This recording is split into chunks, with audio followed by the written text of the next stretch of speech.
Boa tarde a todos. Eu declaro aberto o trabalho da nossa sexta sessão, cumprimentando os colegas, os servidores, os senhores advogados e partes presentes. Eu indago inicialmente aos eminentes partes se há alguma observação à ata, que lhes for encaminhada previamente, se não, eu declaro aprovada.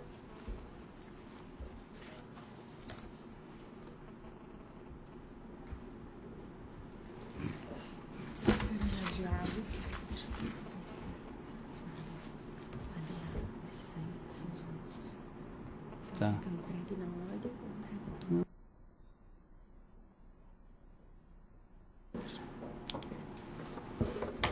Serão adiados por ausência justificada de membro da Câmara o número 1 da pauta geral, o 2, todo da pauta geral 3, o 4, o 5, o 6 e o 7. Cadê o 8? Ah, também o 8. Tem pedido de preferência? Pedido de preferência com sustentação. Quem que é esse? 20 da pauta. Que relator?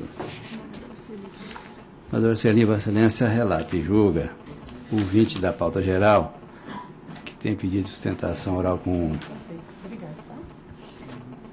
preferência com sustentação, que é o recurso de apelação que se processa sob o número 102.669, apelante Carlos Antônio Navarro de Abreu e apelado de Liberty Seguros, S.A. Vossa Excelência tem a palavra.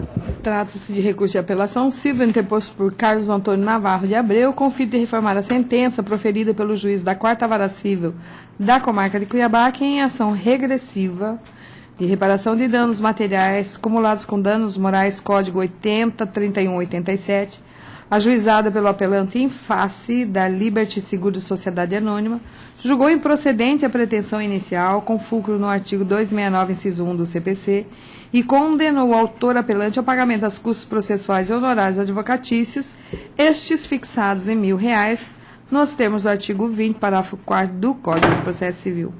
Em suas razões recursais, folhas 300 e 309, verso, o apelante sustenta que, mesmo diante da ausência de apólice, a seguradora ora apelada, em caso de recusa da proposta, é responsável pela cobertura do seguro por 2 dias úteis subsequentes à recusa da proposta,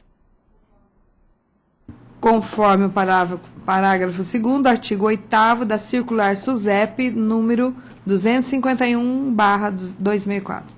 Salienta que, ao revés do que entendeu o juízo singular, não ocorreu o declínio de 2 propostas pela apelada, uma vez que a primeira proposta, enviada em 29/12/2009, não foi declinada, tendo ocorrido que o corretor, ora apelante, em contato com a apelada, mandou nova proposta, datada de 5/1/2010, em razão somente da substituição da conta bancária por débito das parcelas, sendo esta última, sim, declinada. Por fim, requer o provimento do apelo e a reforma da sentença, contra as razões apresentadas às folhas 318 a 328, verso. É o relatório.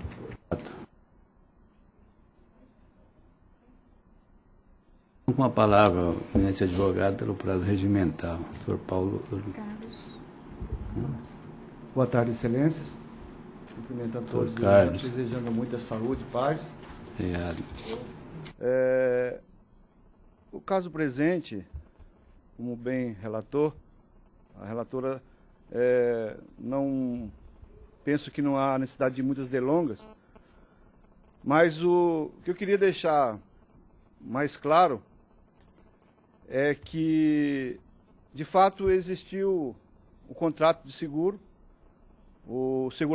a segurada fez o contrato de seguro, realizou o contrato de seguro para o seu automóvel no dia 29/12/2009. Como os dados bancários, ela pagou a primeira parcela, foi feita a vistoria do veículo normal, tá? A primeira parcela, ela quitou também, consta nos autos da primeira parcela do prêmio. As demais parcelas seriam em 6 vezes, através de débito automático em sua conta corrente. Porém, os dados bancários estavam errados e como trata-se de apólice de proposta não emitida, não tem como o corretor fazer um endosso na proposta, que a apólice não foi emitida, né? E aí a orientação da seguradora foi que ele fizesse uma nova proposta, utilizasse o mesmo prêmio da primeira parcela e a vistoria anterior, tá? E ele fez no dia 5/1 e encaminhou, e esse risco foi declinado.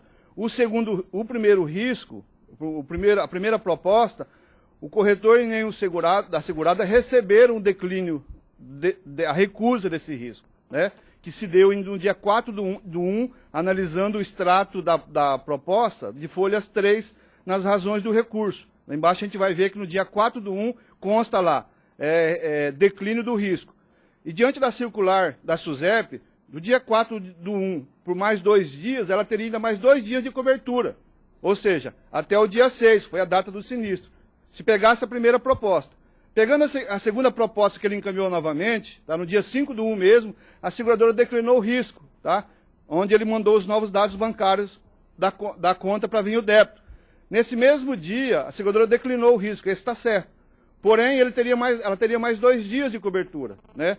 No caso, de acordo com a circular SUSEP citada. Também não foi respeitado esse prazo de 2 dias, né? Onde a seguradora negou, no caso, a cobertura do sinistro e o juiz de piso julgou improcedente a demanda nesse sentido. O que eu queria só esclarecer que esse prazo que o corretor de seguros possui de 2 dias, né, é como se fosse um prazo do advogado para se manifestar no processo. Senhores, imagina um corretor de seguros com uma proposta, um seguro na mão, numa sexta-feira ou no meio de semana mesmo, de manhã ele faz esse seguro, contrata esse seguro, o cliente paga a parcela, faz a vistoria, está tudo ok.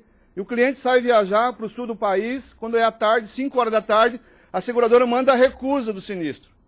Como que o corretor vai fazer se ele não tem essa garantia de pelo menos 2 dias para que ele possa entrar em contato com o cliente e jogar o seguro numa outra companhia? Foi o que aconteceu nesse caso, tá?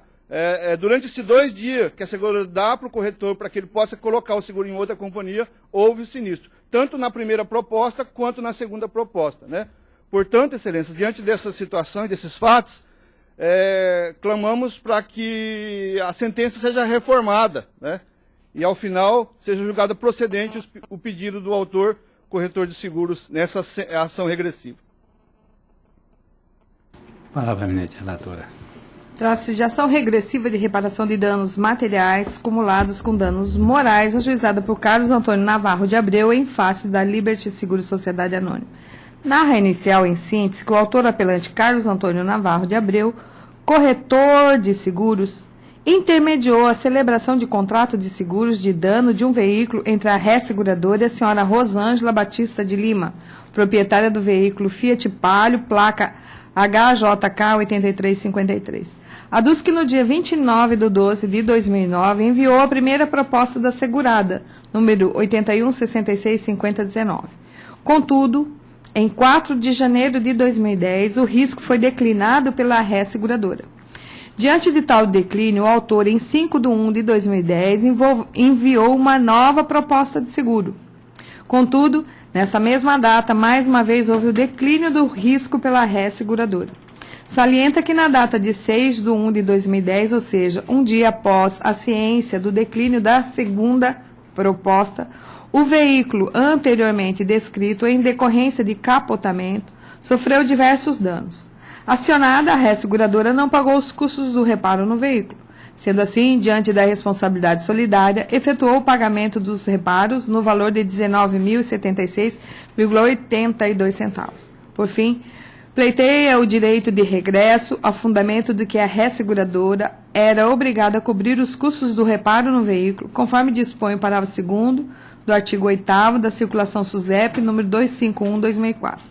Em sua defesa, as folhas 109 e 130, em síntese, a reapelada sustenta a existência de coisa julgada. Na sentença proferida às folhas 295 e 298, o juiz singular julgou improcedente a pretensão inicial com fulcro no artigo 269, inciso 1 do CPC, e condenou o autor apelante ao pagamento dos custos processuais e honorários advocatícios fixados em R$ 1.000, nos termos do artigo 20 parágrafo 4º do Código de Processo Civil. Pois bem, dispõe o parágrafo 2º do artigo 8º da Circular SUSEP 251/2004, exclusivamente para seguros de danos, em caso de recusa da proposta, dentro dos prazos previstos no artigo 2º desta circular, a cobertura do seguro prevalecerá por mais 2 dias úteis, contados a partir da data em que o proponente, seu representante legal ou corretor de seguros, tiver conhecimento formal da causa. E na hipótese, ainda que o apelante sustente seu direito de regresso com fundamento na norma incerta no parágrafo 2º, artigo 8 dessa circular SUSEP, não lhe assiste razão. Em suas razões recursais, o apelante sustenta que, ao revés do que entendeu o juiz circular, não ocorreu o declínio de 2 propostas pelo apelado, uma vez que a primeira proposta enviada em 29/12/2009 não foi declinada, tendo ocorrido que o corretor ora apelante, em contato com a apelada, mandou nova proposta, datada de 5/1/2010, em razão somente da substituição da conta bancária para débitos das parcelas, sendo esta última, sim, declinada. Tal alegação não tem fundamento e é contraditória à narrativa na sua peça inicial, na sua petição inicial, uma vez que afirmou que as 2 propostas enviadas foram recusadas pela apelada seguradora in verbis. Conforme a Lourdes mencionado, o requerente enviou a primeira proposta seguradora na data de 29 de dezembro de 2009. Ocorre que na data de 4 de janeiro de 2010, o risco foi declinado pela seguradora. Diante de tal declínio, o requerente enviou nova proposta de seguro na data de 5 de janeiro, conforme se verifica no documento também anexo. E mais uma vez houve o declínio do risco por parte da requerida na data de 5 de janeiro de 2010. Folha 6 da petição inicial. Não bastasse isso, os próprios documentos juntados pelos apelantes às folhas 34 e 35 demonstram que foram 2 propostas declinadas pela ré-seguradora. Por oportuno, ainda que o apelante tenha encaminhado uma segunda proposta, esta não alteraria o motivo da recusa da proposta pela apelada primeira, uma vez que a finalidade da segunda proposta, conforme as suas próprias argumentações, teria sido enviada somente para substituição da conta bancária para débitos das parcelas. Assim, conforme se extrai dos autos, como o corretor de seguros ora apelante foi cientificado acerca da proposta recusada em 4 de janeiro de 2004, e tendo o sinistro ocorrido dia 6, não resta dúvida que esta ocorreu após o prazo de 2 dias úteis, estipulados na norma incerta, no parágrafo 2º, artigo 8º, da circular SUSEP número 251/2004, que conduz à desoneração da seguradora à hora apelada na cobertura do seguro de dano. Ante exposto, nego o provimento ao recurso. É o voto. Acompanho a eminente relatora com voz, embaixador Sebastião. Estou de acordo. Então, recurso é que se nega provimento. Olha só, mas a primeira proposta não teve... Sim. Só uma consideração. A primeira proposta, dia 4, ela foi recusada. Dia 6, Eu agradeço. 2 dias certinho. Eu agradeço aí a esclarecimento de Vossa Excelência. Número 11 da pauta geral. É um agravo de instrumento, em que é agravante Cláudia Angélica e agravado José Márcio de Menezes. Quem que sou o relator? É o 11. É 11, né? 11 da pauta geral, pauta da sua pedido de preferência.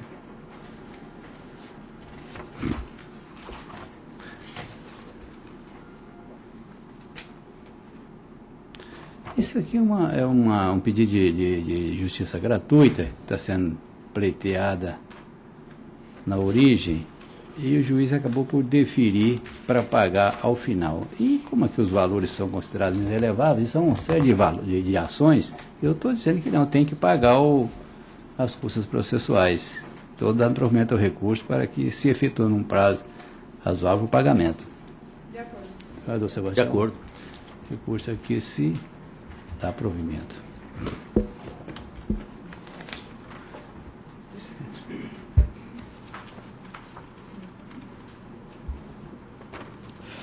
Em julgamento, então, 17 da pauta geral, é um recurso de apelação, em que apelante Antônio Martins e apelado Shell do Brasil, e também apelado Bianchini Comércio de Combustíveis. Eu sou o relator, 17 da pauta.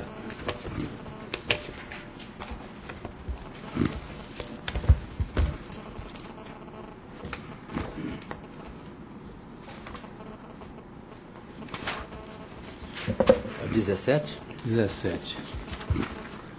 Apelação de sentença que indeferiu a petição inicial e julgou extinto sem resolução dos méritos, os embargos terceiros, oposto por Antônio Martins e outra, apelante em face de Shell do Brasil e Bianchini Comércio e Combustível. Argui que ainda não tinha conhecimento da execução por quantia certa contra o dever solvente, proposta pela Shell em face de Bianchini.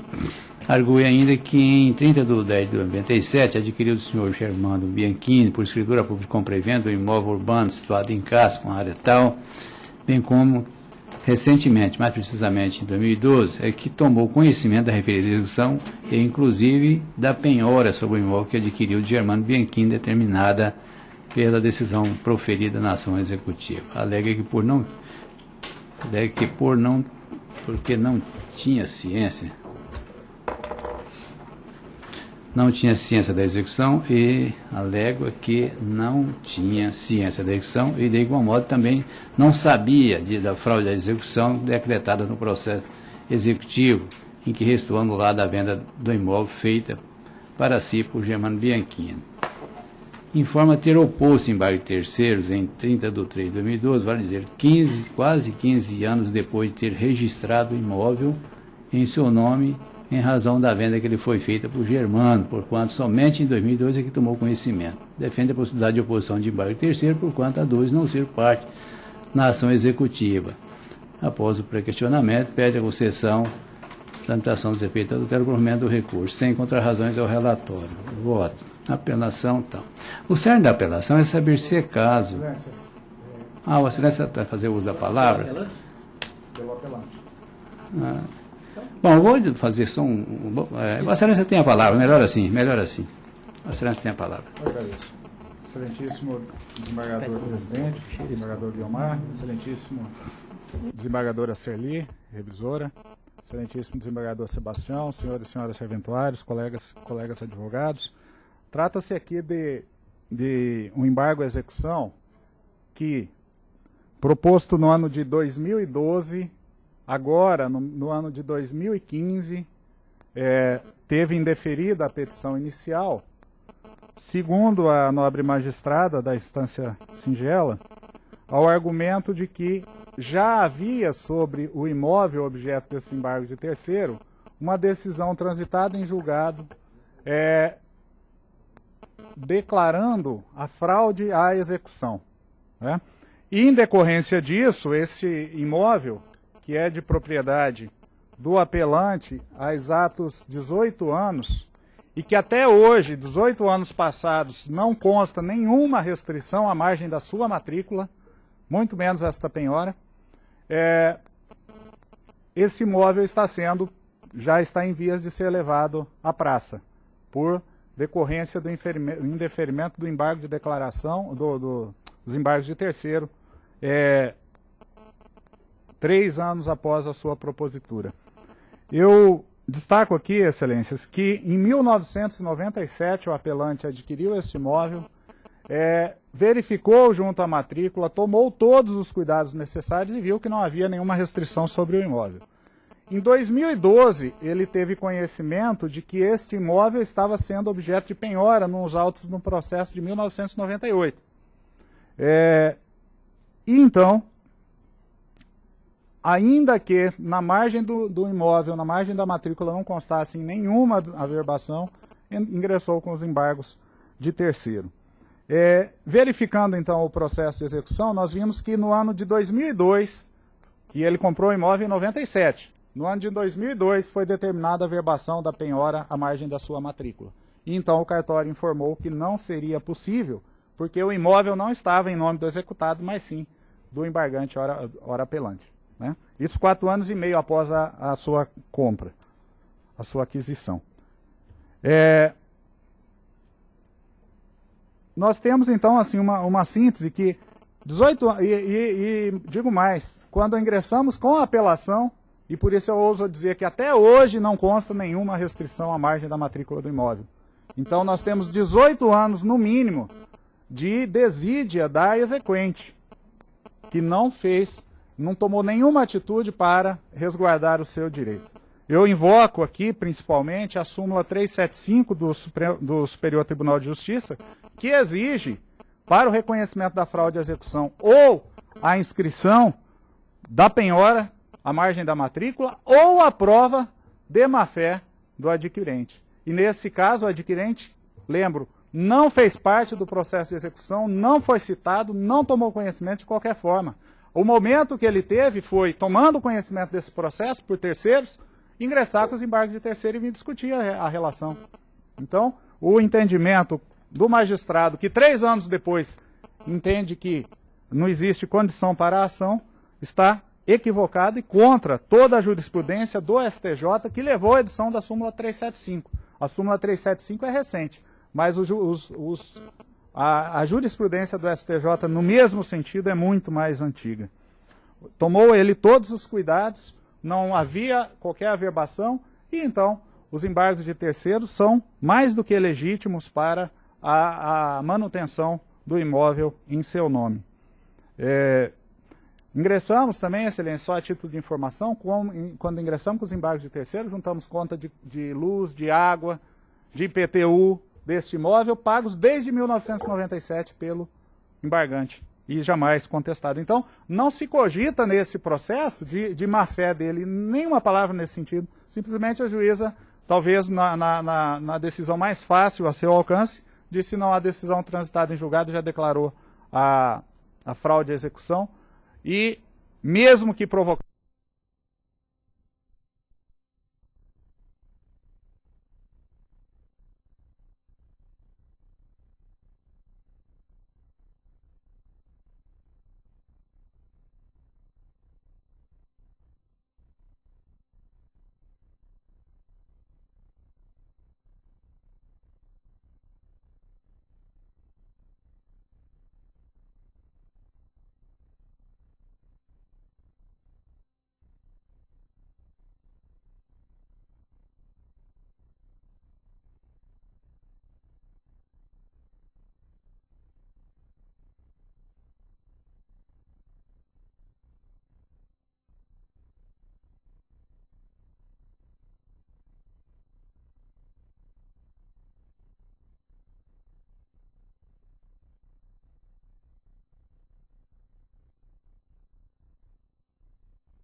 Gravando aí?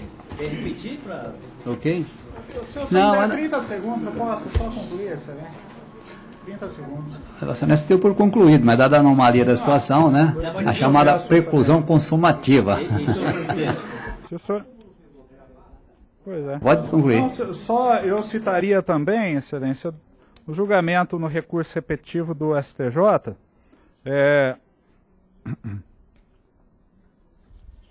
Só um minuto, por favor. O recurso repetitivo, o recurso especial 956943, que diz o seguinte, rapidamente: processo civil, recurso repetitivo, tal, embargos de terceiro, súmula 375, citação válida, necessidade. Ciência da demanda capaz de levar o alienante à insolvência. Prova, ônus do credor, registro da penhora. Então diz o item 1.4 desse, vou pular os demais, mas inexistindo o registro da penhora na matrícula do imóvel, é do credor o ônus da prova de que o terceiro adquirente tenha conhecimento da demanda, capaz de levar o alienante à insolvência, sob pena de tornar-se letra morta disposto no artigo 659, parágrafo 4º. 1.5. Conforme previsto no parágrafo 3º do 615-A do CPC, presume-se em fraude de execução, alienação ou oneração de bens realizada após a averbação referida no dispositivo, e não é o caso. Então, eu, agora concluindo definitivamente, estou pedindo provimento para que sejam providos os embargos de terceiro, desde já, com base no que permite o parágrafo 3º do artigo 515 do CPC, o processo, a causa está madura, está colocado aqui. E na eventualidade de vossas excelências entenderem que poderia ocorrer qualquer risco de supressão de instância, então que determinem a retomada do julgamento do processamento dos embargos pela primeira instância, com a imediata suspensão dos atos constritivos sobre o imóvel, né? Porque ele está prestes a ser levado à praça, como eu disse. Muito obrigado, excelência. Bom, eu acho que ficou bem clara a situação, né? Eu estou provendo o recurso exatamente a esse fundamento, e então não estou aplicando o 515, porque pode envolver discussão acerca de boa-fé, e isso aí vai depender de eventual prova em primeiro grau. Então eu estou apenas provendo o recurso para afastar a decisão recorrida. Recurso provido. Estou de acordo. Também. Que é a nossa posição, estou de acordo, a nossa posição daqui sempre é nesse sentido. E por coincidência, a primeira também. Nada. Então, 22 da pauta é uma apelação, apelante ao Banco do Brasil, apelantes também Barcelos, Carlos Advogados, Barcelos, sim, Banco do Brasil e Barcelos reciprocamente apelantes e apelados. É o 22 da pauta. Bom, é aquela discussão acerca famoso honorário da revogação da procuração do Banco do Brasil, por parte do Banco do Brasil, e a discussão aqui é ampla, mas eu estou apenas dizendo, eu estou apenas provendo parcialmente o recurso, apenas para determinar que o início da correção monetária se dê a partir da data do arbitramento dos honorários e não da data da notificação da rescisão. Estou de acordo. Então, se você estiver de estou acordo, de o acordo. recurso parcialmente provido. O que é isso? O advogado também. É só... Quem recorreu da correção monetária? Bom, ficou provido o recurso para fixar a correção monetária a partir do arbitramento. Tá? Então foi em vosso, por isso Vossa Excelência também está satisfeito, em parte. Tá bom. Tá.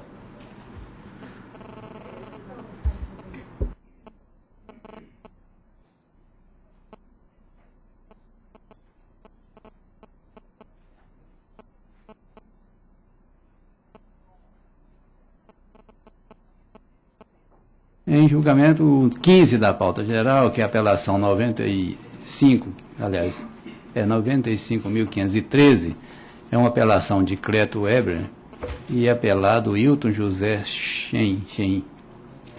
Eu sou relator, desembargador Celi, revisora, e o vogal eminente desembargador Sebastião Barbosa Farias. É isso aqui. Partes de recurso de apelação interposto por Kleber, de decisão que na execução que move contra Hilton, declarou extinta a execução e condenou o executante ao pagamento das custas e honorários. O Banco do Brasil, S.A., executa Hilton, ora apelado, e sua esposa, avalista e o avalista Inácio na ação de execução, processo nômino com base em célula rural pignoratícia, celebrada em 2001. Em 2009 foi celebrado um termo aditivo à célula cujo número é tal, outro termo aditivo cujos documentos foram firmados pela ex-esposa do apelado e não por ele, essa é a discussão. Posteriormente, Cleto Weber, que não foi parte na contratação original, e o Banco do Brasil celebraram um acordo, por meio do qual Cleto efetuou o pagamento integral do débito e subrogou-se nos direitos do banco, acordo este que foi homologado pelo juízo. Cleto peticionou requerendo a condenação da execução contra o apelado no valor de 60 mil e indica penhora a cota parte do apelado na Fazenda Encantado 4. É isso? O apelado promoveu contra o apelante exceção de pré-executivo, na qual alegou que havia revogado a procuração que dava poderes à ex-esposa para firmar documentos em seu nome em 17 de 10 de 2007 e que havia também comunicado ao banco da revogação neste mesmo ano.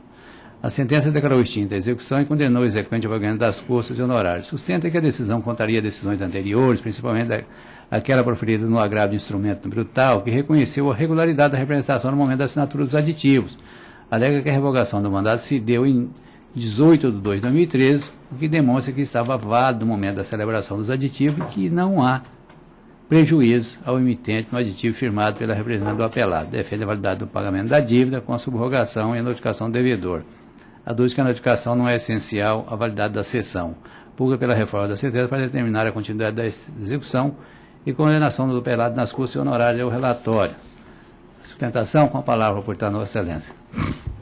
Boa tarde, nobres desembargadores, doutor relator, presidente, senhoras e senhores servidores aqui presentes, doutos advogado, doutor José Renato, meu amigo e competente advogado aqui presente, exercendo sua labuta aí diária. Senhores, o caso foi muito bem relatado aqui pelo desembargador e eu tive a oportunidade de passar nos gabinetes da desembargadora Serli e do desembargador Guiomar, que já conhecem anteriormente o caso, do desembargador Sebastião, porque eles já tiveram contato no agravo do instrumento 144251, é esse mesmo, 2014, onde se discutiu essencialmente as mesmas matérias, de mérito. O que houve? Existe uma execução de título extrajudicial contra determinadas pessoas, inclusive o seu Hilton José Shen. O seu Hilton José Shen, em determinado momento da execução, após intentados embargos da execução e perdido, ele intentou, perante o processo de execução, exceção para a executividade. Até aí natural. É um instrumento válido, reconhecido jurisprudencialmente, para alegar questões de ofícios que, faço aqui uma aspas e um destaque muito grande, instrumento que não demanda instrução probatória. Ponto. Ele basicamente arguía dois fundamentos. O primeiro é que já existia uma revogação do instrumento procuratório utilizado pela sua representante quando foram firmados aditivos contratuais à cédula ora executada. Alega ele que houve a revogação e, por isso, a representação estaria viciada.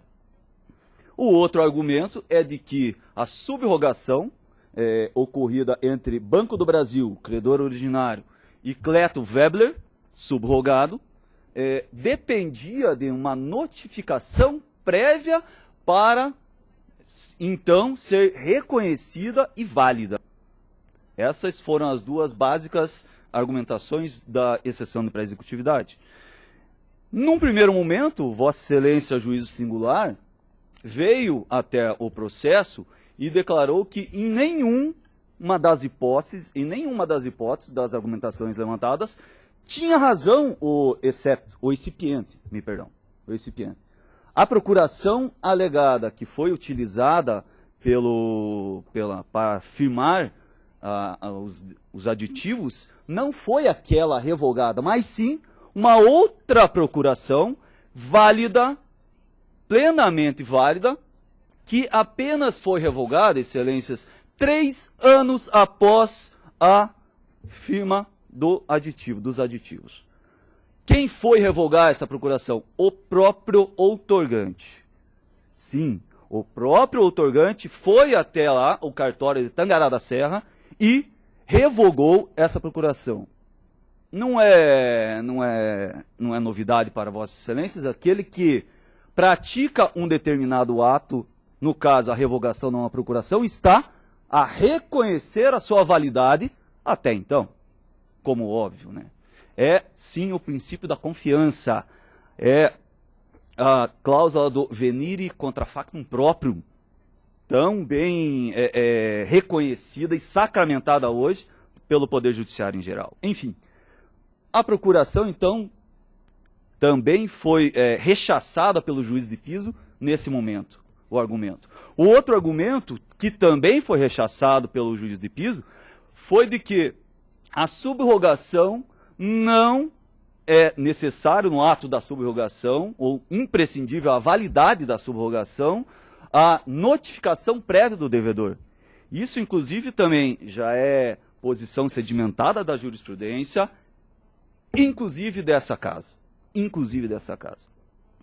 E mais um argumento lançado na decisão de piso, num primeiro momento, foi, sim, de que exceção de pré-executividade não pode reconhecer matéria que enseje ampla instrução probatória, que é o caso. Ponto. Dessa decisão, houve agravo no instrumento, como relatado aqui, o doutor desembargador, doutor Guiomar, inclusive que foi nesse momento prevento, devido exatamente a esse agravo anterior, nesse momento o doutor Guiomar veio até essa Câmara Civil, a 6ª Câmara Civil, e lançou seu voto no mesmo sentido da decisão de piso, enfrentando ambos os argumentos, da procuração revogada e da subrogação, e sua validade. Transitado em julgado, o feito retornou, o feito foi dado continuidade ao feito, e provocado ao juiz de piso, por nós exequentes, a continuidade e as ordens de penhora e tudo mais, e da execução extrajudicial.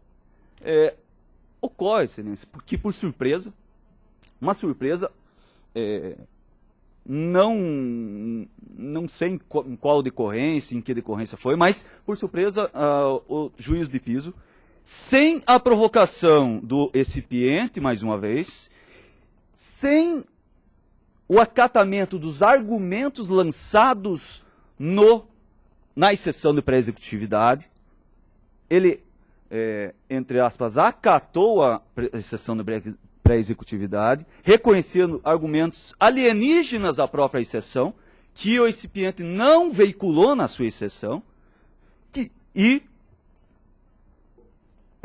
extinguiu o feito com julgamento de mérito. Extinguiu a sentença, extinguiu a execução. Então, diante dessa nova realidade, desse panorama, nós intentamos a apelação e veiculamos inicialmente 2 argumentos. O primeiro deles é exatamente a violação ao princípio da confiança.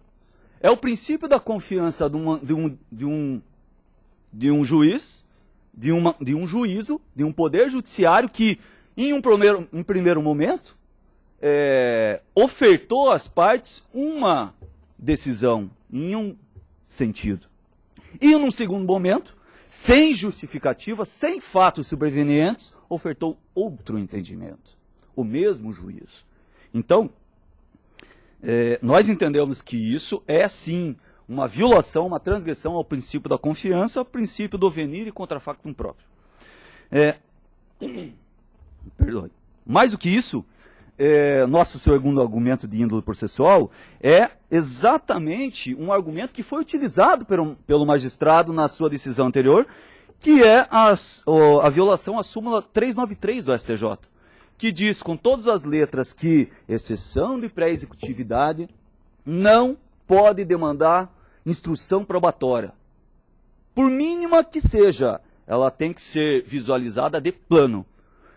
No momento que o magistrado traz na sua sentença argumentos que não estão no processo, mais do que isso, argumentos que sequer foram aviados na exceção de pré-executividade, isso traz à parte, além da necessidade de uma ampla instrução probatória, mas traz à parte também uma frustração do conhecimento.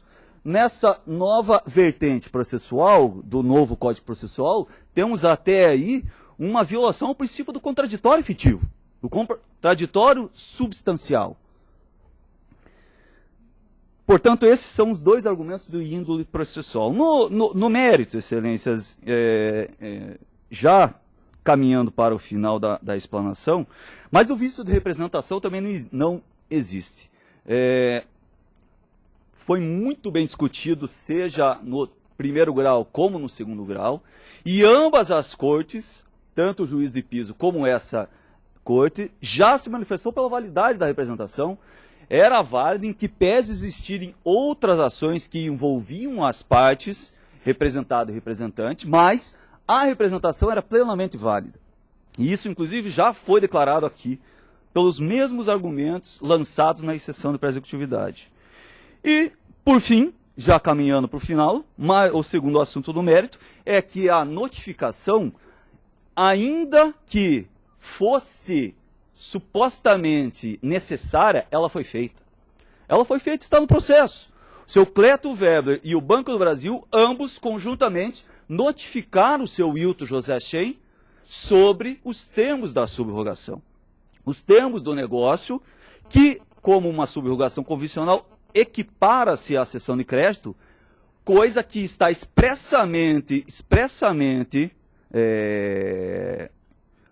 imposta não, mas expressamente constante do termo da cédula rural hipotecária ora executada. Diante de todas essas nuances, eu trago aqui a situação para vossas excelências, solicito sim que seja provido o recurso de apelação e finalizo a minha explanação fazendo uma observação. Uma observação que eu já fiz pessoalmente pro Dr. Guiomar, mas tendo a todos os integrantes e a esta Câmara, que é a agilidade e a eficiência com que este tribunal está trabalhando. Faço isso porque esse recurso foi distribuído nesse tribunal dia 28 de julho. Hoje, dia 26 de julho, menos de um mês, nós temos pautados e estamos aqui a julgar esse recurso. E não é porque é esse recurso, não, porque o próximo que eu pedi também preferência, de um processo de Guarantã do Norte, em que eu também sou patrono, também vem a julgamento em menos de um mês. Muitas vezes a gente vai a público para fazer apontamentos, muitas vezes críticas, mas o reconhecimento da eficiência dos trabalhos também deve ser muito bem pontuado e reconhecido aqui. Então, eu agradeço a vossas excelências, solicito aqui, em nome do apelante, o provimento do recurso, e desejo uma boa tarde de trabalho a todos. Bom, essa matéria nós já conhecemos realmente aqui, julgamos um agravo de instrumento, o desembargador Sebastião não participou, mas a história é exatamente essa. Tem uma discussão se é válido ou não o termo aditivo firmado por procuração. A discussão é porque foi anulada uma procuração, foi revogada uma procuração, só que eram duas, tem uma outra. E essa outra só foi revogada tempos depois da firmação lá do termo aditivo. Então, nesse caso, em princípio, é válido o ato jurídico, mas uma procuração, pelo menos até aquele momento, estava em vigor. Eventual discussão aí depois vai lá nos embargos devedor, com mais amplitude, mas para efeito de exceção de pré-executividade realmente não dá. Eu estou, então, provendo o recurso, e a questão da subrogação ficou bem explicada pelo advogado, eu estou provendo o recurso para que afaste a admissão dessa exceção de pré-executividade para que a execução tramite normalmente, observância da parte da legal. Então, recurso provido, é isso? À unanimidade. Obrigado, senhor. Ô, Gabriela.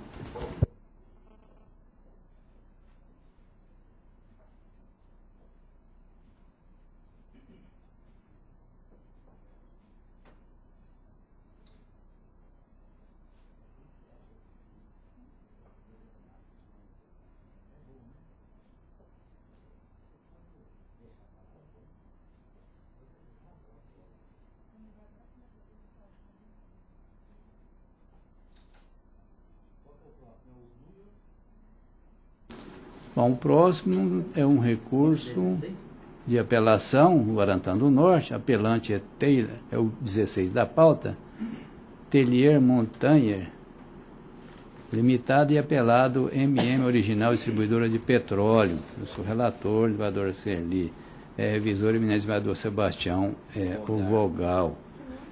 É o 16 da pauta.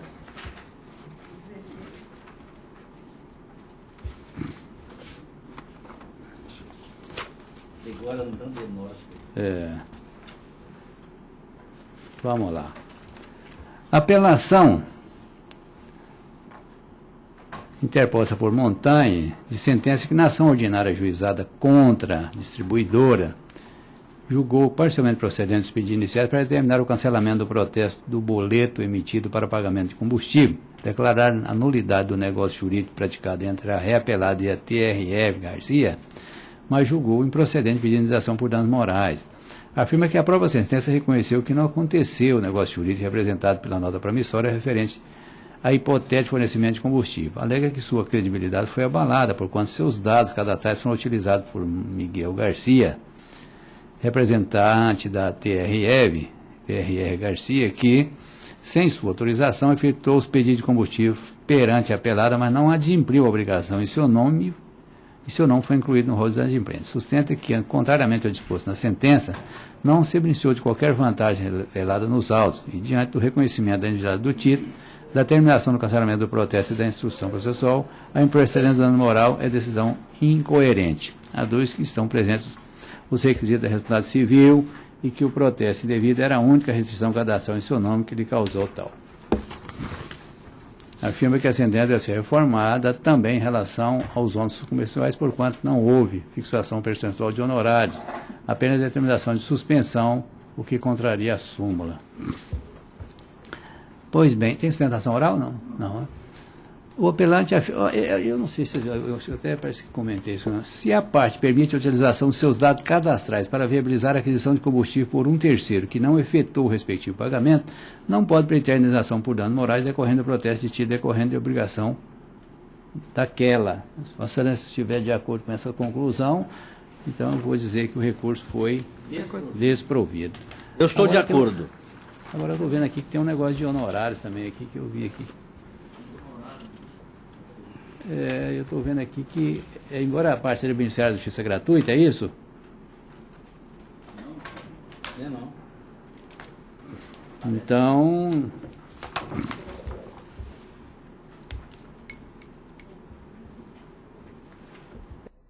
parte de declaração na origem quanto a isso,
compensação dos honorários. Mas não declarou valor, não declarou nada.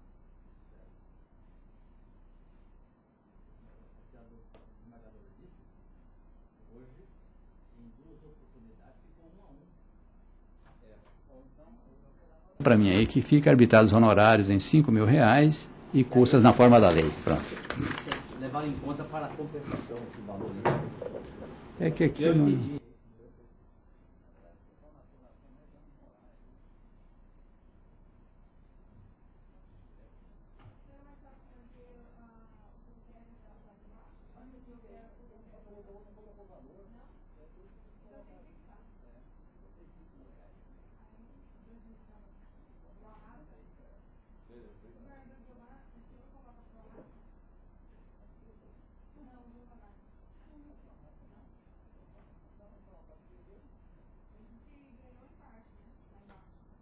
Foi pedido foi procedente, que é a anulação do requer, tem o dano moral. E o outro pedido do dano moral foi procedente.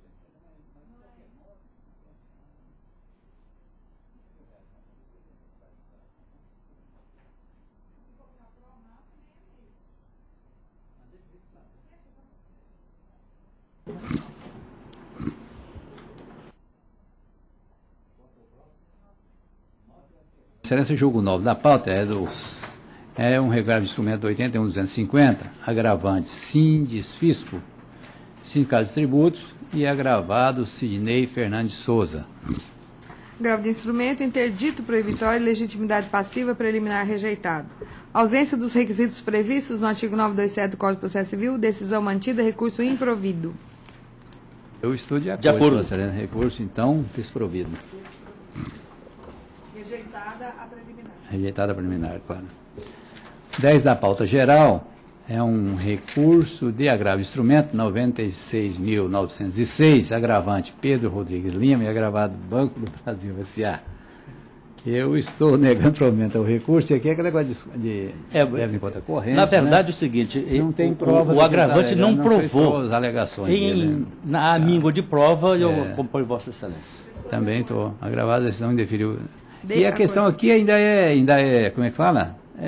Como é que é liminar. No mérito pode ser que, né, de repente no curso ele demonstra lá. Mas para efeito aqui não tem. É o chamado. Recurso desprovido, é isso? Desprovido. Recurso desprovido.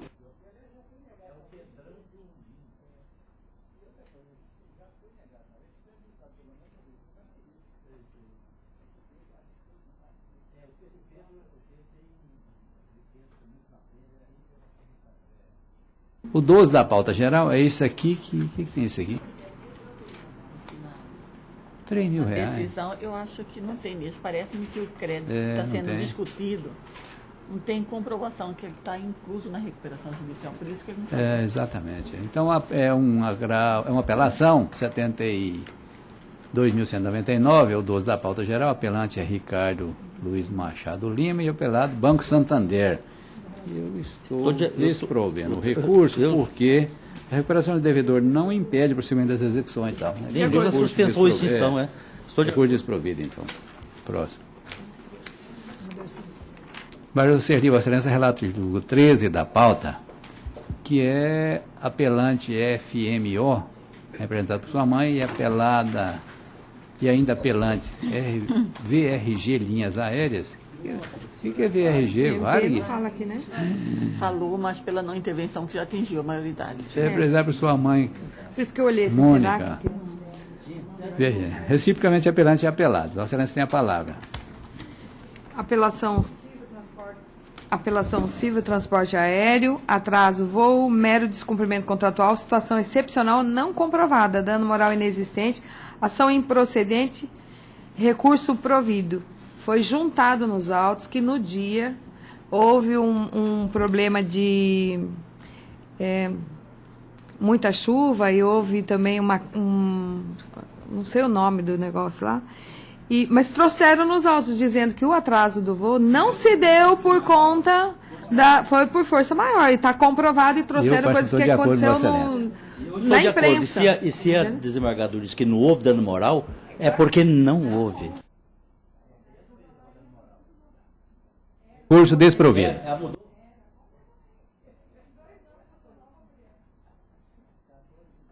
pauta geral é um recurso de apelação 93.595, apelante José Lanzoni, apelado Espólio Osmar José de Menezes.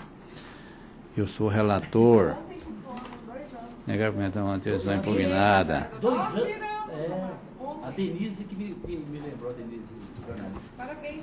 Bom, o 14 da pauta, a premissa é essa. A discordância dos herdeiros com o pedido de adjudicação remete à discussão para as vias ordinárias, mas porque o pleito se revela com um procedimento incidental dependente de aceitação dos herdeiros.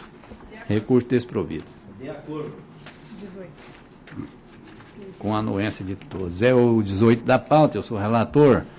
É o Unimed e é apelado Danilo Márcio. E eu estou, nesse caso aqui, dizendo o seguinte, a Unimed.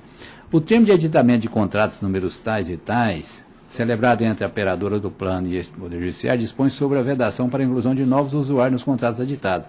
Entretanto, nada dispõe sobre a eventual impossibilidade de migração do plano por quem já integrava, tal. Eu estou, nesse caso, consultando com o voto da desembargadora Sueli. Acordo. Excelência, estou discorrendo o recurso. E esse aqui, o que é isso? 19 na pauta geral, é uma apelação, se processa sob o número 109.908, Bradesco, o apelante apelado Viegas Orlato. Aqui eu estou dizendo o seguinte, em que pese o reconhecimento pelo embargado apelante da pretensão posta nos embargos do terceiro, certo é que os embargantes tiveram que acionar o Poder Judiciário para obter a liberação do bem. Deu é o princípio da causalidade. Então, eu estou negando provimento ao recurso. Eu estou de acordo. Eu também estou de acordo. Estamos de acordo, recurso é que se nega provimento. Senador Serleu, excelência, julgo 21 da pauta geral.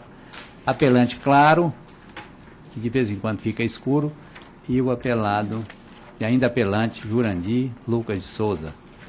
E reciprocamente apelante e apelado. A excelência tem a palavra. Apelação civil, habilitação de linha telefônica, ausência de prova da contratação, responsabilidade objetiva da operadora de telefonia, inscrição indevida nos órgãos de proteção ao crédito, dano moral configurado, juros de mora, incidência a partir do evento danoso. Quanto indenizatório? Majorado para nosso valor de 10 mil. Primeiro recurso parcialmente provido, segundo recurso improvido. De acordo. De acordo, recurso é que se nega provimento. E o 11 já foi? Todos já foram. 11 Agora a também? pauta é O 11? complementar. Também. Então já foi. Acabei de rasgar a pauta, peraí.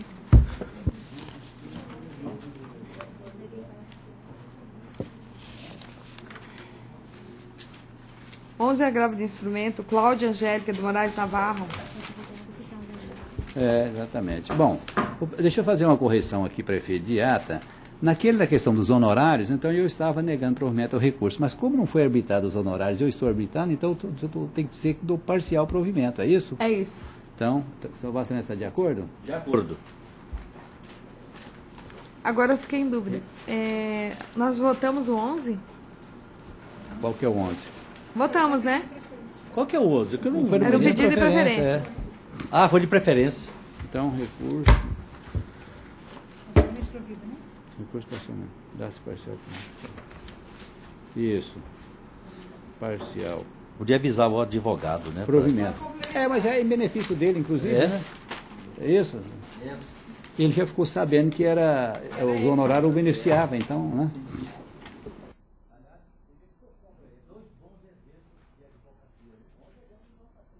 Aparecer um bem da tribuna é difícil, normalmente.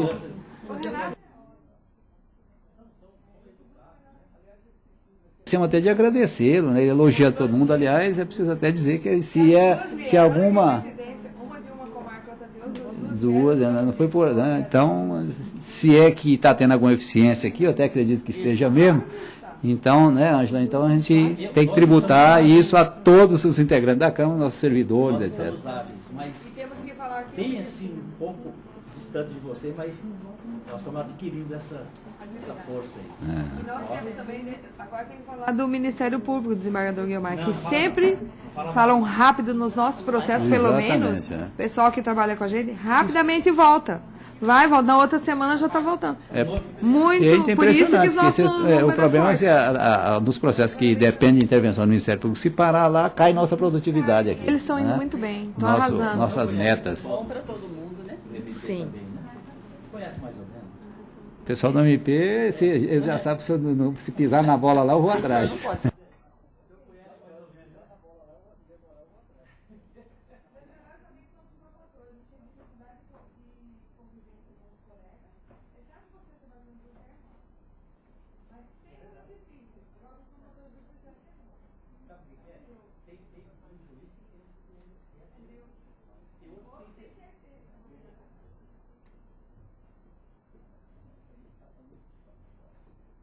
Lá, então, se Vossa Excelência estiver de acordo nessas embargos de declaração que estão sendo desprovidas e regimental, sim, só anuncia, né? Então, anuncio que da pauta complementar número 1, os embargos de declaração pautados pelo número 20, o de número 20 ficou julgado prejudicado.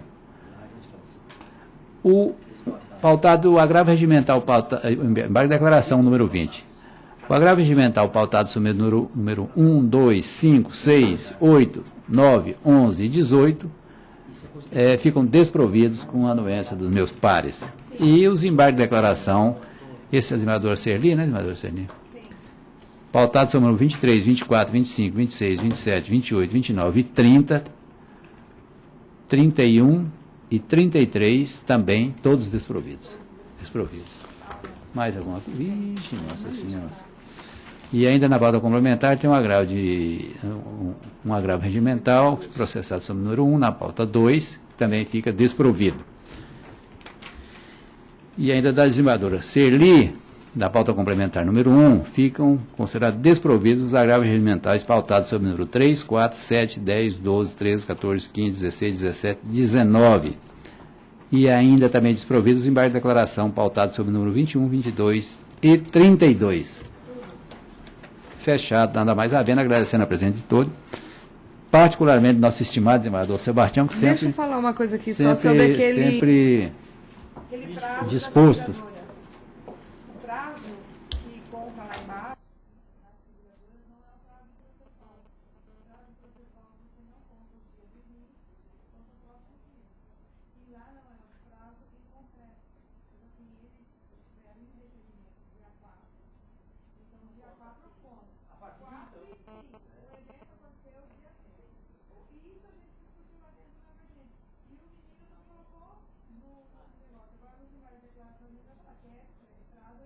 É prazo processual, é prazo de direito material, né?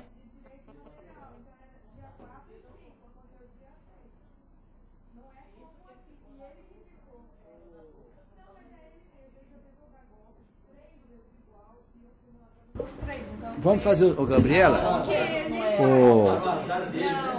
Ele tenta fazer Gabriela, isso, entendeu? Gabriela, Ele tenta, Gabriela, ele paga Gabriela, e depois entra com Gabriela. regressa. Porque ele conhece. Esse dos honorários, não libera ele não. Vamos dar uma olhadinha lá para ajustar o voto direitinho nesse trem, tá? Eu não estou conseguindo ficar tudo sem sistema.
Chegou lá.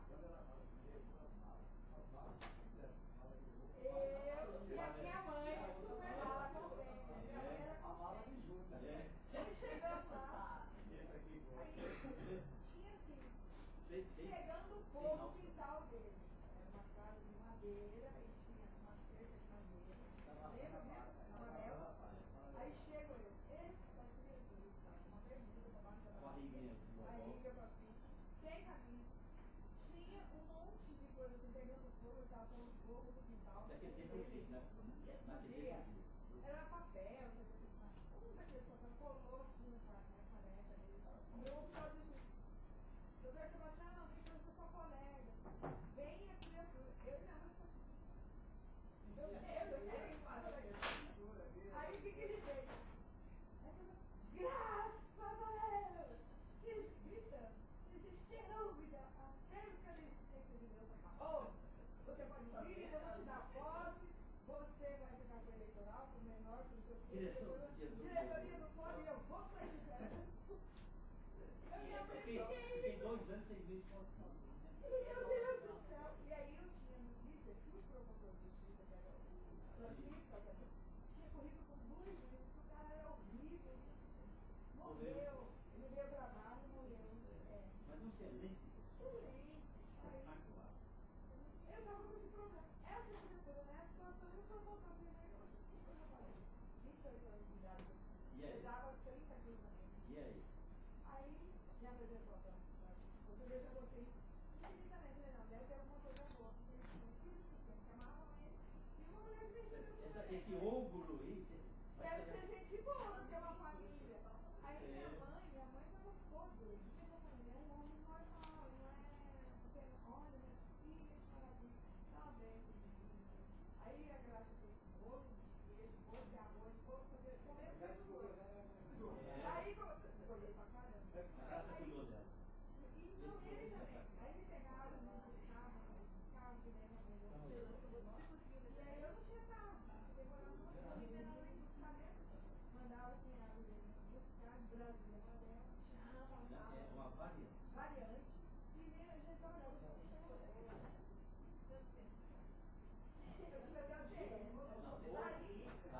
Vossa Excelência não é.